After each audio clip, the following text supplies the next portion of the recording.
Yo, what's up, everybody? Brian with you from TheGameCommon. We are doing our AI-only championship series here in Civ 6. We are down to the final 12, and we are in the first round of the final 12 here, and Gran Colombia is trying to work their way back into the game. I mean, the funny thing is, Tamar actually had an island to herself, and she really isn't that much further ahead of Simón. And the thing is, Simón's like less than 100 points behind Lautaro, so like a comeback in the next game is not out of the question, and he just ended up raising one of Lautaro's, one of his towns, which, dude, I called this. I said he was like, he looked like he was like, if anyone was going to be able to come back and punish, it was going to be him. Yeah, dude. I mean, Simón proven that he deserves the finals. We're going to see whether or not he can actually make it, but man, he has definitely proven his worth. What is going on here? What? Huh? What? How does this belong to... How? What? I don't understand. How is that possible? How did you get this and none of this? Like, was there an island there? Was Atlantis there and it sunk to the bottom of the sea? Does literally like he own everything but this? Which I'm pretty sure that's not the case because it doesn't. Okay. Strange. Interesting. All right. Next era is 13 turns, so we're going to get at least one more era then before the end of the game. Dude, I'm just like, that throws me. That like...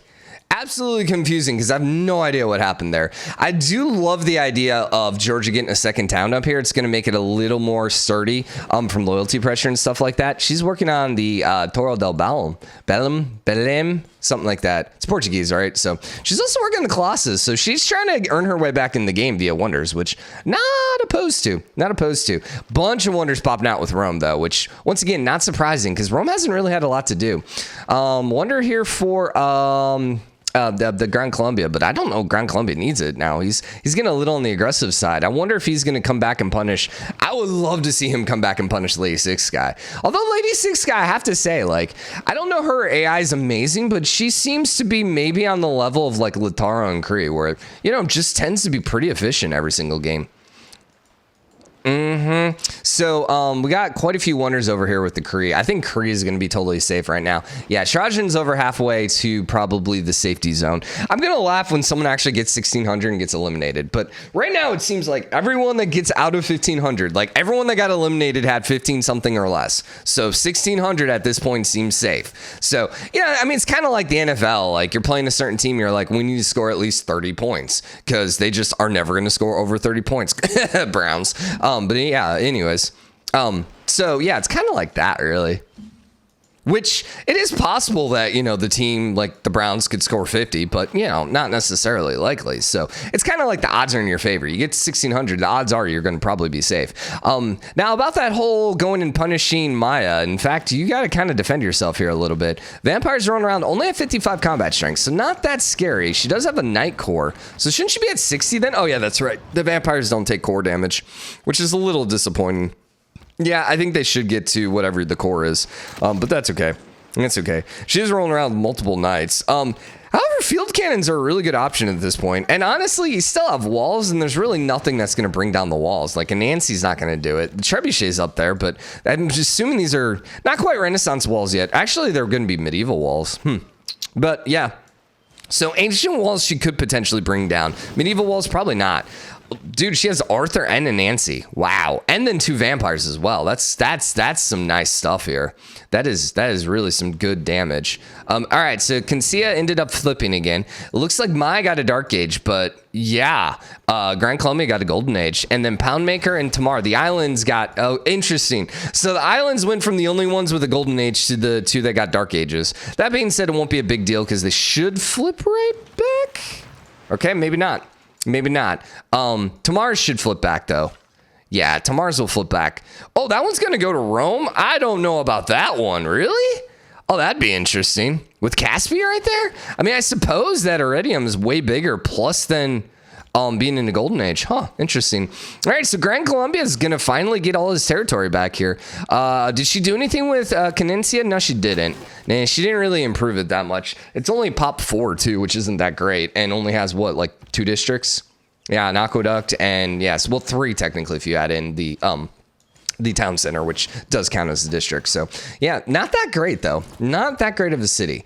Would love to see another couple cities getting thrown out by Gran Colombia, but it looks like Cree is going to end up cutting that out. So that means he's going to have to come over here, but I don't know. He doesn't seem to be wanting to. Also, the city that got burned down by Lautaro, no one's going in and trying to replace it. Now, we do have Mayan Raiders. Luckily, the Mayan Raiders aren't going to have a lot of effect on Simón just because Simón's in a golden age. If you're in a dark age dealing with Mayan Raiders, that could be pretty catastrophic. Okay, she might get her own city. Dude, I gotta be honest, man. Georgia's like really impressing me this game. She's taking her towns back. Like, she lost Caspi to Rome, ended up reconquering it. She ended up losing a town to a free city, and admittedly, we have not seen anyone do this yet. No one has taken their free city back via military, except maybe Maya did earlier, which we think happened. Are you gonna actually attack though with the caravel? No, she's not. Ugh, no. There you go. Oh my God, they did it. The AI have freaking done it. They have taken back their free city.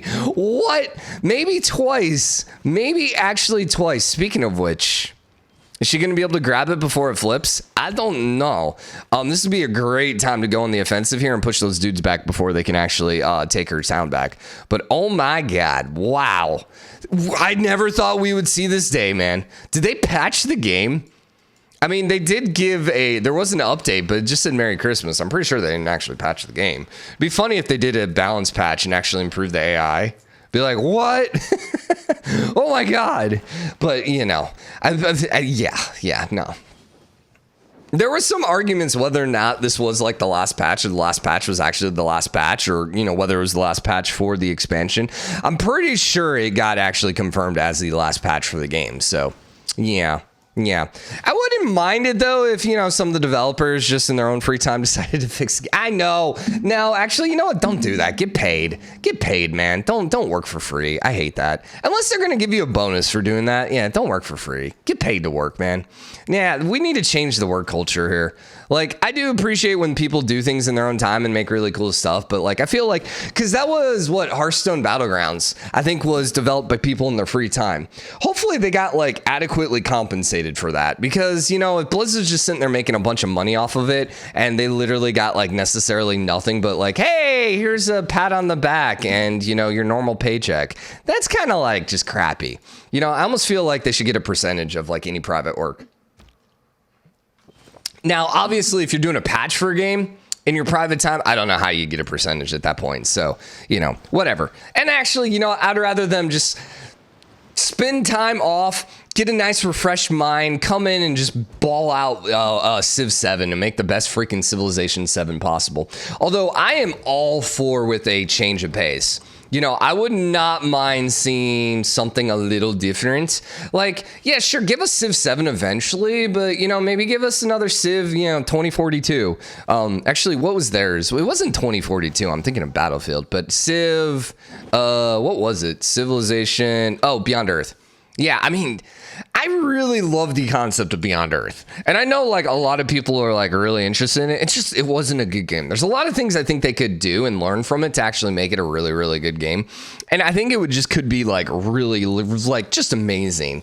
Cause you could do a lot of like Hall of Fame stuff where it's like kind of like, you know, you kind of got like a mini and a macro thing going. Or a micro and a macro thing where, you know, you kind of got like the macro or the micro, which is kind of like, you know, just the one single map. But then you're also kind of doing conquering on like a micro level where, no, a macro level. I keep messing up the words, but you got like the mini and you got the large. And so things you do in the mini one actually then affect like the overall gameplay, which another game actually does something. Oh yeah. Not Age of Empires. Planetfall. did something like that, where, you know, it kind of like had like this larger war going on, and like the more stuff you did, the more like individual games you won, the kind of bigger difference it kind of made on the overarching map.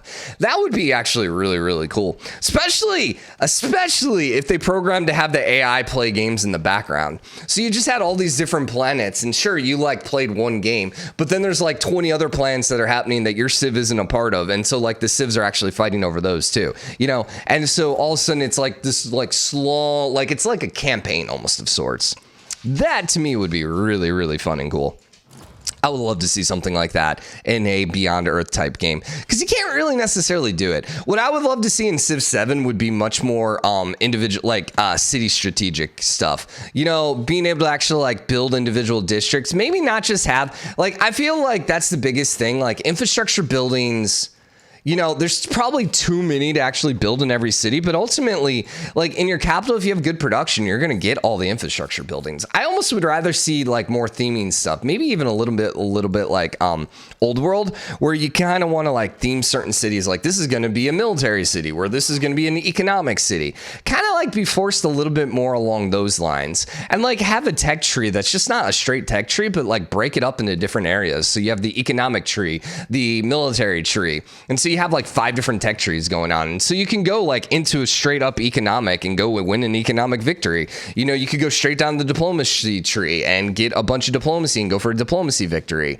And just kind of like, definitely, I don't know if there's like a certain, that would be the one thing. Is there like a certain time frame where they're like, yeah, we want to finish games in like, you know, 5 hours or something like that? Because if not, then man, dude, expand the game. I don't mind that. Like, yeah, give me a bunch of tech trees, give me a bunch of different, like, if anything, I almost feel like you just get through the eras a little too quickly, right? Because, you know, hey, cool, we're fighting in the ancient era. Oh, someone has knights. Cool. All right, well, we got knights, but oh, hey, the medieval era is over already. You know, it's just kind of one of those things where it's just like you're kind of rushing through the eras. And I kind of would almost like to see like less impact from the new eras and more impact on just like, I don't know.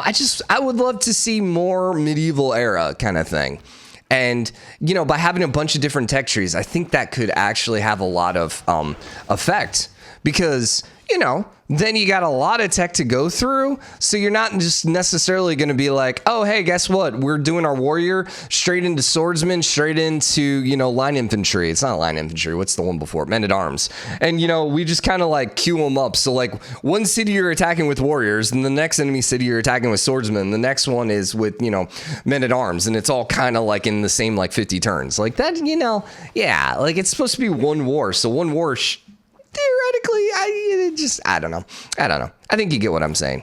Just throwing out ideas to a game that is like 40 years in the, I didn't say 40 years, but, you know, probably at least 4 years away, I would think, right?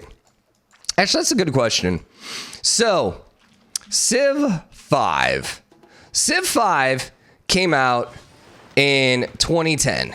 Civ 6 came out in 2016. Which means 2022 would actually be Civ 7. That being said, I 100% think COVID put everything at least a year behind. So I would think we wouldn't see Civ 7 till 2023.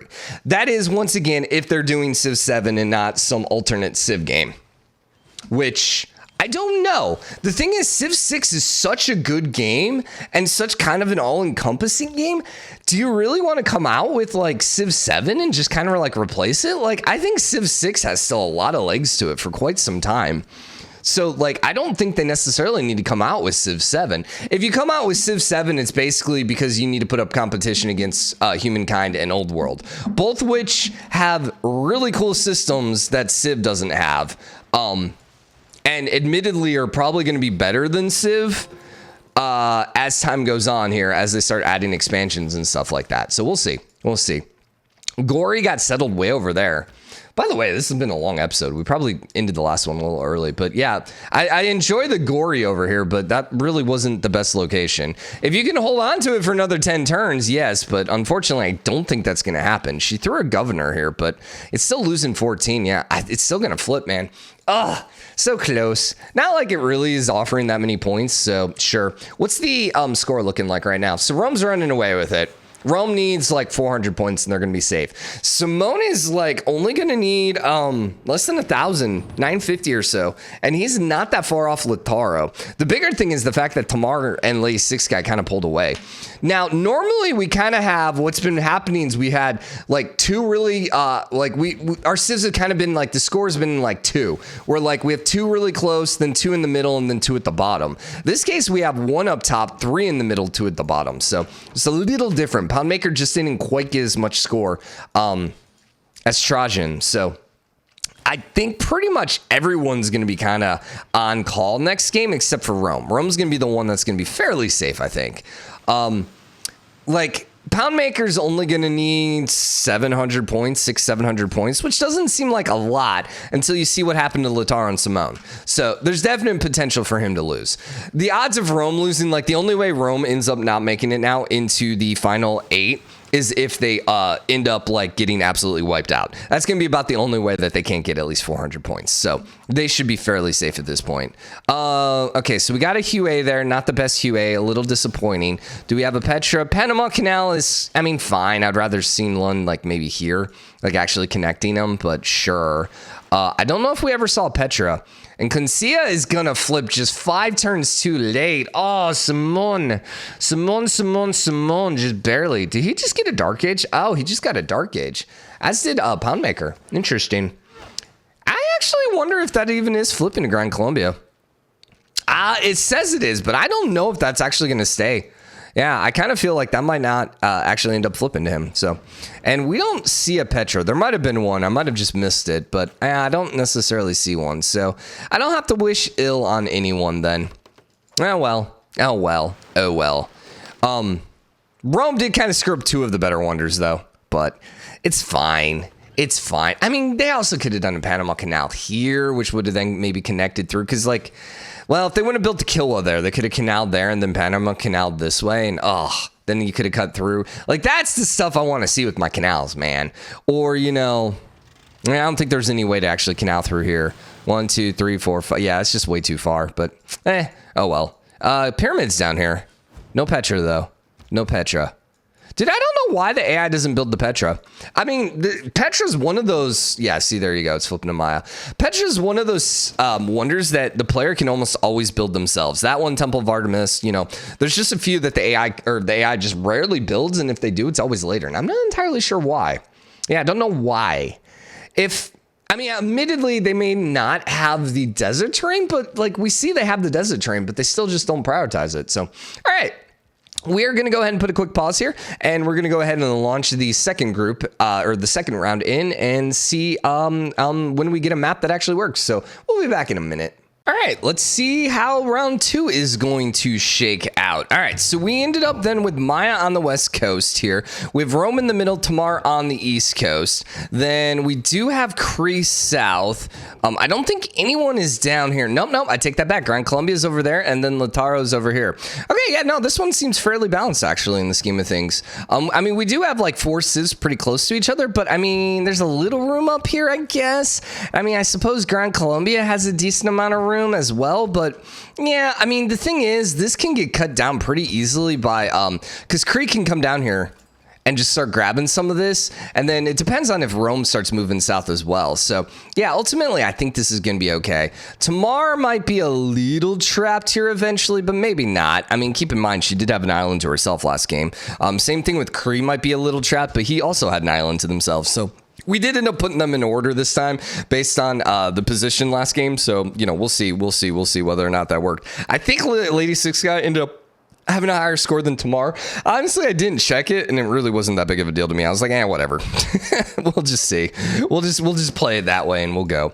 All right, so once again, Simón is being invaded, this time by barbarians, although I think it was invaded by barbarians last time as well. What turn is it? 17. Hopefully everyone has 3 cities down. 3, 3, 3, 3, 3, and 3. So we good. 1, 2, 3, 4, 5, 6. Yeah, everyone's good then. Okay, we'll wait till like 25 or so and turn off the barbarians. I like the idea of getting more barbarians spawning. just because it gives the AI something to do and at least a little bit of a challenge. Now, if he ends up losing Caracas, then, I mean, that's on him. I'm not going to, like, restart because of that. He actually might. I mean, the Warriors kind of pulled away, so I don't know how intentional he is going to actually, like, if he's actually still trying to take it, but, you know, I don't know, man. I also do love how he started building the Great Bath. He's not going to be able to finish the Great Bath because surely someone else is going to come knock it out before then, but, yeah, there it is in 7 turns. So he's not going to get it done with, but he can use the production they started on that and like rush out a warrior or something like that. Admittedly, he needed the troops. So it looks like he's going to survive this, mostly because there's not too many warriors left. But dang, dude, that like takes a full deity AI just to actually survive the barbarian invasion, which admittedly tells you the barbarians are a little on the overpowered side. But, you know, it's okay. It's okay. They're not as bad as they were at one point, and, you know, it's okay. I don't know. Once again, that kind of goes to game theory. Like, all right, never mind. We have a crash. I was going to say, I wonder, like, how much of it is, like, they want the barbarians to be a little stronger, which, you know, admittedly, maybe they should be a little stronger. I don't know. All right, we're going to put a pause and we'll be back as soon as the game loads in again. So 1 second. All right, so when the game crashes, that probably means it's a good time to hit reveal all then, because I do think that by not revealing all, it does actually crash the game a little bit more often. But anyways, so we have Hudson Bay here because named after Cree, or because the Cree named it, but interesting. So Rome is looking at city number 4, which is a little behind. At least 6 guy already has 4 cities. Tamar also has 4 cities. Cree only had 3, but they're about to sell number 4 too. 4 over here for Lautaro, and then 4 for Gran Colombia, and that's with being invaded by the barbarians. Now, they didn't kill the encampment, and they're getting maybe round 2 here with that scout potentially noticing and maybe even yep, there you go, starting to spawn. So Rome did end up taking one of the barbarian encampments. Also, hey, you know what, it gives them a little bit of gold, so congratulations. It's worth the effort and energy or something. I don't know. Okay, so what's gonna be the first war? If I had to guess, it's probably gonna be Cree versus Lautaro, which is gonna be the 2 Native American tribes. Yeah, right? They would both be Native Americans. I mean, what's the indigenous people? That's what they say in Canada, which I kind of like that better, honestly. I mean, technically, you know, America is North and South America, but yeah, I don't know. Indigenous people sound a lot better. The American indigenous people. There you go. There you go. That's probably the more even aptly named. Okay, so they're actually moving south to take out that encampment, which admittedly they need, but the bigger problem is this one's going to start getting that threat level bumping up again. Beowulf rocking here, or Hercules rather, for Rome. So if Rome comes across anything, they can wipe it out. I don't think they're going for the 86 guy. Tamar's having lots of issues over here again. That one's got some pretty high threat. No battering rams yet. So someone did I got to go pull it up again. But anyways, there was like, someone did a like threat level. There's like, I don't remember how the threat works, but I do remember when the barbarians get like to the highest threat level, they start popping out like battering rams, which is kind of hilarious. Although that being said, I don't know, will they do that if there's no walls in the city? I don't know. So if you ever see barbarians with battering rams, that means they are pretty pissy. It means you have not taken them out, and they are very aware.